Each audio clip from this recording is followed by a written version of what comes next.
Salut à tous les gars, aujourd'hui on se retrouve pour un nouvel épisode de l'After Zap Image, ça sera l'épisode numéro 23. On commence avec la première info, c'est un français, c'est Yohan Cabaye, le joueur de Crystal Palace. Il serait en contact en ce moment avec l'AC Milan. Donc Cabaye il sort de 2 années assez bonnes on va dire du côté de Crystal Palace. Mais bon, je pense que pour lui, franchement, l'AC Milan, c'est une étape un peu trop haute, je trouve, pour lui.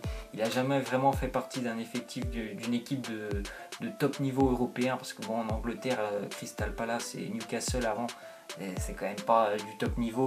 Donc passer de Palace à Milan, je suis pas sûr que ce soit une très bonne nouvelle pour lui. En plus, il est un petit peu âgé.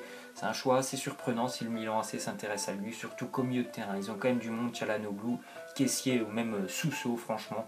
C'est pas top on va dire de choisir Cabaye quand tu as d'autres possibilités et d'autres objectifs.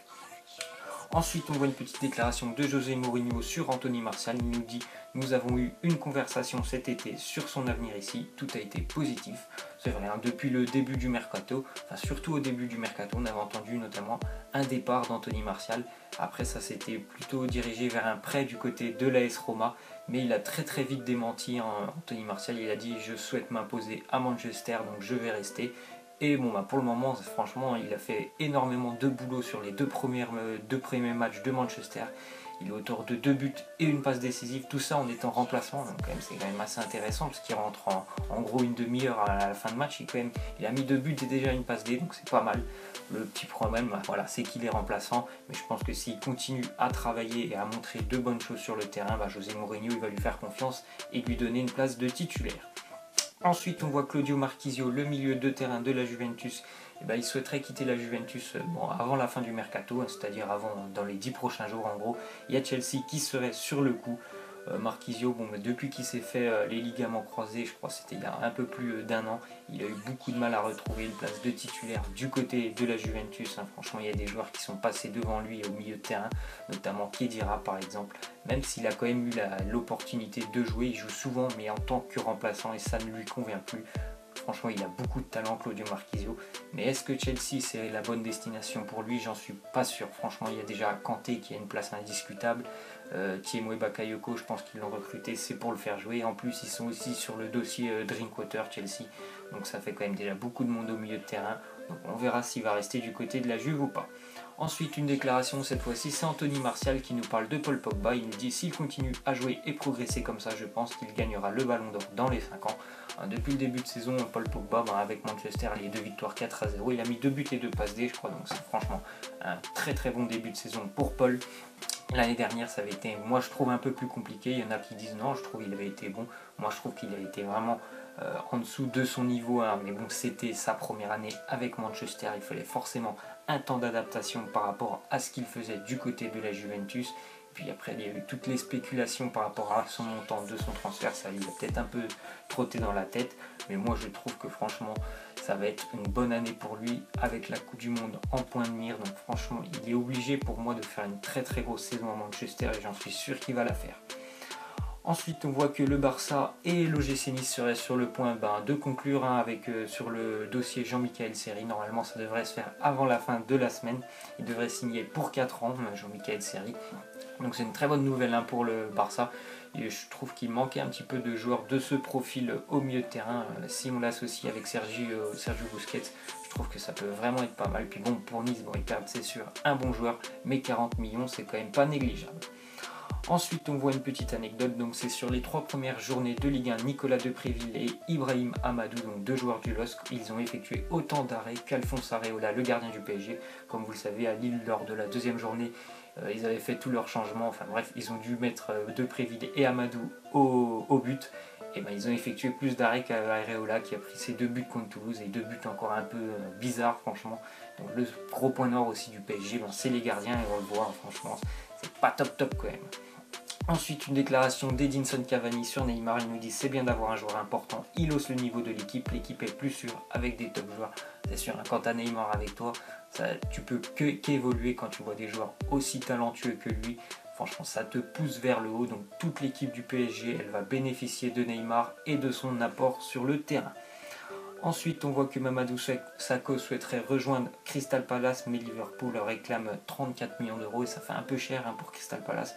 Pourtant l'année dernière il avait été énorme avec Palace, donc c'est certainement pour ça qu'ils veulent, le voir revenir. Il avait été là je crois au début, c'était début janvier, et c'est là que Palace commençait à vraiment prendre des points parce qu'ils n'étaient pas très bien. Ils avaient pris pas mal de points, puis s'étaient sauvés grâce à lui, on va dire en partie avant qu'il se reblesse. Mais bon, je pense que 35 millions, ça va être quand même compliqué pour Palace de les passer à Liverpool.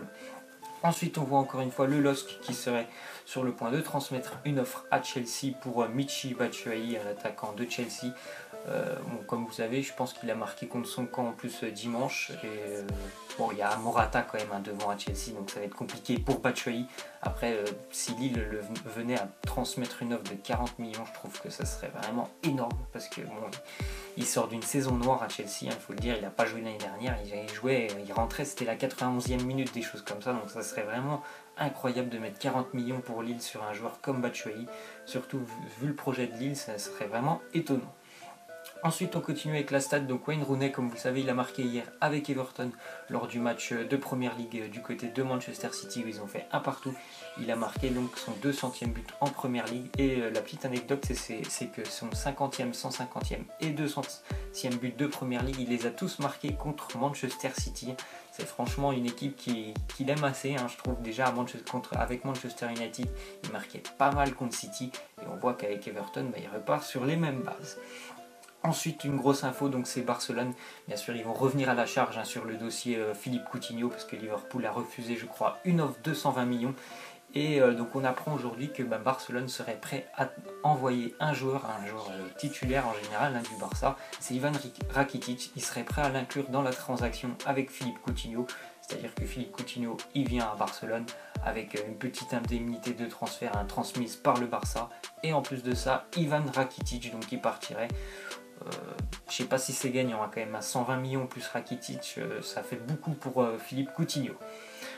Ensuite, on voit une déclaration de Rudy Garcia qui, sur le match de Marseille contre Angers dimanche, un partout. Il nous dit: quand on cadre 2 tirs dans le match, c'est compliqué de marquer plus de 2 buts. Forcément, quand on cadre 2, c'est déjà très bien d'en marquer 2.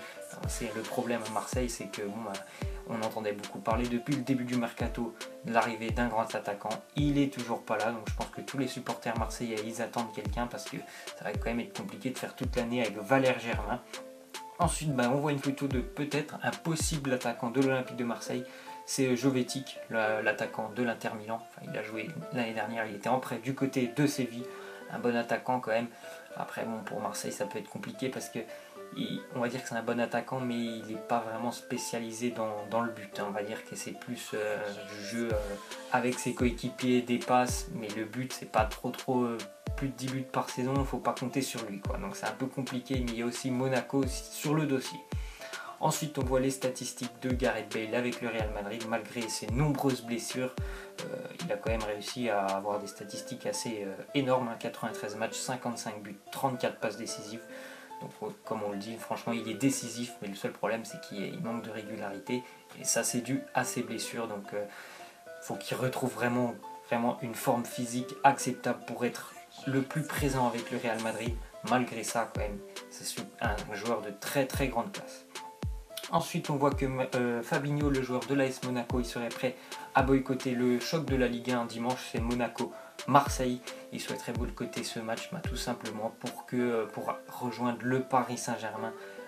Il y a beaucoup de rumeurs en ce moment. On entend parler d'une offre du Paris Saint-Germain pour Monaco qui inclurait Kylian Mbappé plus Fabinho, mais là l'offre elle serait à hauteur de 200 millions. Donc déjà, est-ce qu'ils vont faire Mbappé?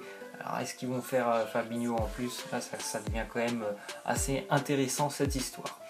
Ensuite, on voit que Ousmane Dembélé et le Borussia Dortmund ont reçu une offre de 130 millions de la part de Barcelone, mais le club allemand reste inflexible. Ils ne veulent pas entendre parler d'une offre en dessous de 150 millions d'euros. Donc je pense que le Barça va revenir à la charge, et ça peut-être que ça se fera un petit peu en dessous de 150 millions d'euros, parce que quand même là le Borussia avec 150 millions, ils sont quand même assez gourmands. On continue, donc si jamais Ousmane Dembélé venait à partir du Borussia Dortmund, le Borussia aurait déjà trouvé son successeur. C'est un Brésilien qui évolue en Ligue 1 du côté de Bordeaux, c'est Malcolm. Très bon début de saison de Malcolm avec Bordeaux, je crois qu'il a mis un doublé en plus dimanche ou samedi du côté de Lyon.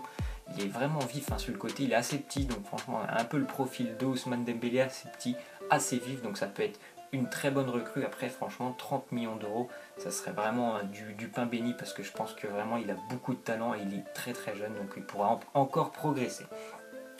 On va terminer les gars avec les résultats, parce que hier j'ai pas eu le temps de vous les proposer, les résultats de la Serie A la semaine dernière.